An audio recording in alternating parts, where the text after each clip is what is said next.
अस्सलामुअलैकुम। आज हम स्टार्ट करने जा रहे हैं क्लास 10th के चैप्टर नंबर 10 का। टॉपिक है फीचर्स ऑफ एसएचएम। जो पेपर में इस तरीके से भी पूछा जाता है कि what is the characteristics of SHM, के सिंपल हार्मोनिक मोशन की क्या क्या खसूसियात हैं, उनके अंदर क्या क्या बातें हैं ख़ास, वो आप बताएं हमें। तो ये काफ़ी इंपॉर्टेंट शॉर्ट क्वेश्चन है, पेपर में कई बार आया हुआ है। इससे पहले हमने इस चैप्टर के स्टार्टिंग के जो टॉपिक्स थे, simple pendulum, math spring system और बॉल एंड बाउल सिस्टम, उसके अंदर सिंपल हार्मोनिक मोशन को अच्छे से अंडरस्टैंड किया था। अगर आप वो वीडियो देखना चाहते हैं या उसके अलावा कोई भी वीडियो अपने बुक की देखना चाह रहे हैं, तो आप सिंपल यूट्यूब के सर्च बार पर टॉपिक का नाम और चैनल का नाम लिखकर सर्च करें तो आपको अपनी मतलूबा वीडियो मिल जाएगी। इस चैप्टर की प्लेलिस्ट का लिंक डिस्क्रिप्शन में भी मौजूद है। इसके अलावा आप चैनल को विज़िट करके अपने बाकी चैप्टर की प्लेलिस्ट भी हासिल कर सकते हैं। अब स्टार्ट करते हैं अपने टॉपिक को। फीचर्स ऑफ एसएचएम, मतलब एसएचएम की मोशन को हमने जैसा कि सिंपल पेंडुलम में, मैथ स्प्रिंग सिस्टम में और बॉल एंड बाउल सिस्टम में अच्छे से समझा था, और जो बातें वहाँ पर करी थी वही बातें हम एक पॉइंट्स बनाकर इनको लिख देंगे तो वो इसके फीचर्स बन जाएंगे।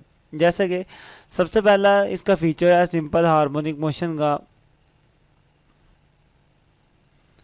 वो ये है, a body executing SHM always vibrates about a fixed position, कि हर वो बॉडी जिसके अंदर सिंपल हार्मोनिक मोशन होती है वो क्या कर रही होती है कि अपने फिक्स पॉइंट के आगे और पीछे मूव कर रही होती है। हमने यही चीज़ देखी थी सिंपल पेंडुलम के अंदर भी, कि पेंडुलम भी क्या कर रहा होता है, अपने फिक्स पोजीशन के आगे और पीछे मूव कर रहा होता है। इसी तरीके से हमने देखा था जो मैथ स्प्रिंग सिस्टम था, उसके अंदर भी जो बॉडी है वो क्या कर रही होती है, अपनी फिक्स पोजीशन के आगे और पीछे मूव कर रही होती है। बॉल एंड बाउल सिस्टम में भी यही देखा था कि जो बॉडी है अपनी फिक्स पोजीशन से आगे और पीछे मूव कर रही होती है। तो वही बात है जो हमने देखी थी, ये इसका क्या बन गया, पहला फीचर बन गया सिंपल हार्मोनिक मोशन का।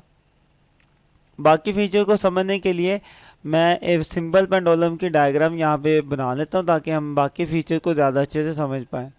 नेक्स्ट सेकंड फीचर है इसका हमारे पास कि it's acceleration is always directed toward the mean position, कि इसका जो एक्सेलरेशन है वो हमेशा क्या होता है, मीन पोजीशन की तरफ होता है। ये भी चीज़ हमने देखी थी, इवन कि ये बात सिंपल हार्मोनिक मोशन की डेफिनेशन में भी है कि जो एक्सेलरेशन है वो हमेशा क्या होना चाहिए, मीन पोजीशन की तरफ होना चाहिए। देखिए बॉडी हमारी अगर एक्सट्रीम पोजीशन पर भी होती है तो फिर भी उसकी कोशिश क्या होती है कि वो मीन पोजीशन पर आ जाए।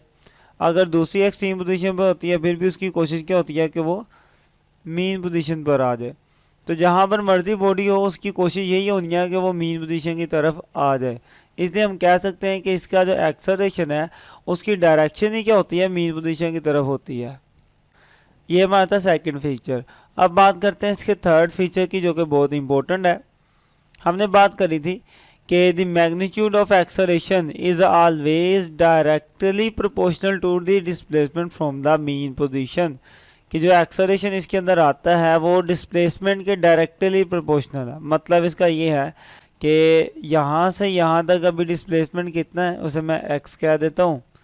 तो इसका मतलब ये है कि एक्सेलरेशन क्या है, मेरा डायरेक्टली प्रोपोर्शनल है डिस्प्लेसमेंट के। अगर मेरा डिस्प्लेसमेंट ज़ीरो हो जाएगा तो एक्सेलरेशन भी क्या हो जाएगा, ज़ीरो हो जाएगा। अब ज़ीरो होने का मतलब क्या, डिस्प्लेसमेंट के बॉडी सारा डिस्प्लेसमेंट कवर करके कहाँ पे आ गई, अपनी मीन पोजीशन पे आ गई। अब कोई डिस्प्लेसमेंट बाकी नहीं रहा, वो यहाँ पर आ चुकी है। तो डिस्प्लेसमेंट ज़ीरो, एक्सेलरेशन भी क्या होगा, ज़ीरो होगा। वही हमने लिख लिया कि मीन पोजीशन पर जो एक्सेलरेशन है वो क्या होता है, वो ज़ीरो होता है। और एक्सट्रीम पोजीशन पर, यहाँ पर इस पोजीशन पर डिस्प्लेसमेंट ज़्यादा तो एक्सेलरेशन भी क्या होगा, मैक्सिमम होगा। देखिए यहाँ से यहाँ तक अब डिस्प्लेसमेंट ज़्यादा हो गया ना, तो जैसे ही डिस्प्लेसमेंट ज़्यादा होता है एक्सेलरेशन भी क्या हो जाता है, ज़्यादा। तो मैक्सिमम डिस्प्लेसमेंट पे अभी बॉडी, तो एक्सेलरेशन भी उसमें क्या होगा, मैक्सिमम होगा। ये इसका तीसरा फीचर था। ये सारी वही बातें हैं जो हमने इन टॉपिक्स के अंदर भी करी थी, जैसा कि सिंपल पेंडुलम और मैथ स्प्रिंग सिस्टम में भी यही बातें हमने की थी। अब आते हैं थे इसके फोर्थ फीचर की तरफ। फोर्थ फीचर है इसका ये कि its velocity at the mean position, कि उसकी मीन पोजीशन पर, ये है उसकी मीन पोजीशन मतलब दरमियानी पोजीशन, उर्दू में से वस्ती भी कहते हैं, कि वस्ती पोजीशन पर इसकी जो वेलोसिटी है वो क्या होगी, वो मैक्सिमम होगी। अब मैक्सिमम क्यों होगी ये भी सिंपल है। देखिए यहाँ से अगर मैं इसको रिलीज़ करता हूँ तो स्टार्टिंग में तो इसकी वेलोसिटी कम होगी, लेकिन जैसे जैसे ये बॉडी मूव करना स्टार्ट करेगी आस्ते आस्ते इसकी स्पीड क्या होती जाएगी, ज़्यादा होती जाएगी। तो जब वो अपनी मीन पोजीशन पर पहुँच जाती है तो उस वक्त उसकी स्पीड मैक्सिमम होती है। तो मैं कह सकता हूँ कि its velocity at the mean position क्या होगी, मैक्सिमम होगी। और एक्सट्रीम पोजीशन पर इसकी जो वेलोसिटी है वो क्या होगी, ज़ीरो होगी। देखिए यहाँ पर थी जब बॉडी तो रुकी हुई थी ना शुरू में, तो उसकी वेलोसिटी ज़ीरो होगी। इसी तरीके से जब बॉडी मेरी यहाँ से फिर आगे मूव करेगी तो यहाँ पर आगे भी थोड़ी देर के लिए हो जाएगी, रुक जाएगी। तो जितनी भी एक्सट्रीम पोजीशन है, दोनों एक्सट्रीम पोजीशन पर इसकी जो वेलोसिटी है वो क्या रहेगी, ज़ीरो रहेगी। सिर्फ इसकी मीन पोजीशन पर इसकी वेलोसिटी क्या होगी, मैक्सिमम। देखिए ये सारी वही बातें हैं जो हमने पहले वाले टॉपिक्स में कवर की हुई हैं। काफ़ी इंपॉर्टेंट टॉपिक है आपका, पेपर में एज अ शॉर्ट भी आता है ये और लॉन्ग भी आ सकता है। और एमसीक्यूज़ के तौर पर भी ये बातें पूछी जाती हैं कि मीन पोजीशन पर क्या होगा एक्सेलरेशन, एक्सट्रीम पर एक्सेलरेशन क्या होगा। इसी तरीके से वेलोसिटी के बारे में भी पूछा जाता है कि वेलोसिटी मीन पर कितनी होती है, एक्सट्रीम पर कितनी होती है। ये सारी बातें पूछी जाती हैं। उम्मीद है कि आपको ये टॉपिक समझ आया होगा। अगर आप इस पूरे चैप्टर की प्लेलिस्ट हासिल करना चाह रहे हैं तो आप यहाँ पर क्लिक करें। अगर आपको न्यूमेरिकल्स की प्लेलिस्ट चाहिए तो आप यहाँ पर क्लिक कर सकते हैं। इसके अलावा कोई भी क्वेश्चन होता है नीचे कमेंट बॉक्स में लाजमी करें। वीडियो अच्छी लगे तो लाइक करें। मिलते हैं नेक्स्ट वीडियो में, तब तक के लिए अल्लाह हाफिज़।